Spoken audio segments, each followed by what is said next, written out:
Selamat malam untuk kita semua, salam sejahtera untuk kita semua. Tadi perkenalkan, nama saya Pankrasius Bionis. Jadi di sini saya coba menjelaskan yang berkaitan dengan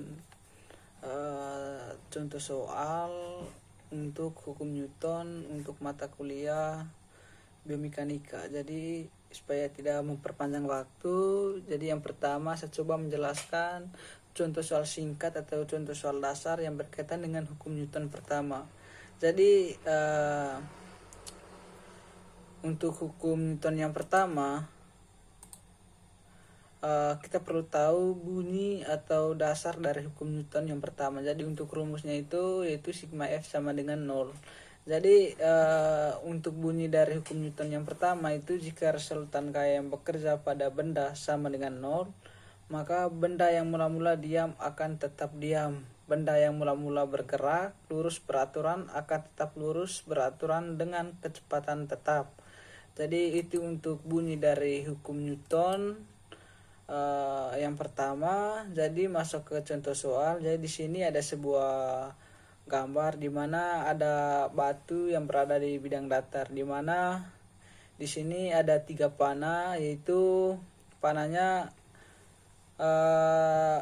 di sebelah kanan ada 2 panah dan arahnya ke kanan, dan sebelah kirinya ada 1 panah dan arahnya ke kiri. Jadi di sini teman-teman, supaya lebih mengerti, kita tentukan dia punya F-nya, F dari setiap panah ini. Jadi untuk di bagian kiri kita tentukan bahwa itu termasuk dalam F1, dan di bagian kanan ada 2 panah yaitu F2 dan F3.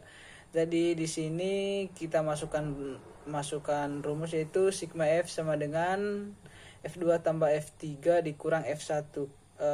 Jadi mungkin teman-teman bingung, kok di sini ada tanda kurang, dikarenakan di sini kan arahnya itu berlawanan itu. Jadi dua panah arahnya ke kanan dan 1 panahnya itu arahnya ke kiri.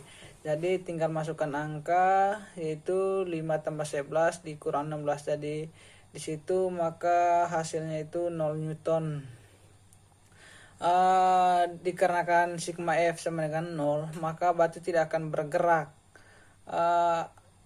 Dan hasil dari sigma F ini sesuai dengan hukum kelembaman atau sesuai dengan hukum Newton yang pertama, di mana bunyinya itu suatu benda yang diam akan tetap diam, dan suatu benda yang sedang bergerak lurus beraturan akan tetap bergerak lurus beraturan, kecuali bila gaya luar yang bekerja pada benda tersebut. Jadi di contoh soal yang saya buat ini, di mana tidak ada resultan gaya yang menyebabkan benda tidak akan bergerak seperti itu. Itu untuk contoh yang pertama. Ya, selanjutnya saya masuk contoh yang kedua yang berkaitan dengan hukum Newton yang kedua, yaitu saya ambil contoh soal, yaitu sebuah benda bermasa 2 kg bergerak dengan percepatan konstan, yaitu 6 meter per sekon kuadrat.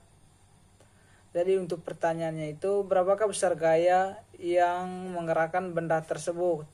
Jadi di sini supaya lebih gampang kita tulis dia punya diketahuinya itu, yang pertama di sini ada massa yaitu 2 kg, dan ada dia punya percepatan konstannya itu 6 meter per sekon kuadrat. Sedangkan untuk ditanya di sini yaitu berapakah gaya yang dikeluarkan, seperti itu. Jadi teman-teman perlu diketahui nanti ketika satuan dari masanya itu bukan kilogram, nanti bisa diubah, misalnya gram, misalnya 2 gram nanti diubah ke kilogram atau dikonversi ke kilogram, supaya nantinya ikut dia punya satuan internasional. Jadi kita masukkan rumus dari hukum Newton 2, di mana sigma F sama dengan MA. Jadi perlu mengingatkan teman-teman bahwa untuk bunyi dari hukum Newton 2 itu, di mana percepatan dari suatu benda akan sebanding dengan jumlah gaya atau resultan gaya yang bekerja pada benda tersebut, dan berbanding terbalik dengan masanya. Jadi untuk percepatannya itu berbanding lurus dengan gaya resultan. Uh, sedangkan resultan yang bekerja pada benda tersebut itu berbanding terbalik dengan masanya. Jadi itu dasar dari atau bunyi dari hukum Newton 2. Jadi masuk ke contoh soal. Di situ tinggal masukkan rumus, yaitu sigma F sama dengan massa kali percepatan. Jadi sudah ditentukan di situ bahwa masanya itu 2 kg dikali dengan percepatan, maka di sini muncul hasil yaitu 12. Jadi teman-teman perlu diingat, istilahnya teman-teman harus mengetahui satuan internasional supaya nantinya bisa dikonversi, karena banyak contoh soal ketika tidak dikonversi ke dalam satuan internasional, maka hasilnya itu tidak sesuai yang kita harapkan, seperti itu. Jadi itu saja contoh soal dasar yang saya berikan pada malam ini. Dan terakhir saya ucapkan terima kasih karena memberikan kesempatan kepada kami. Sekian dan terima kasih.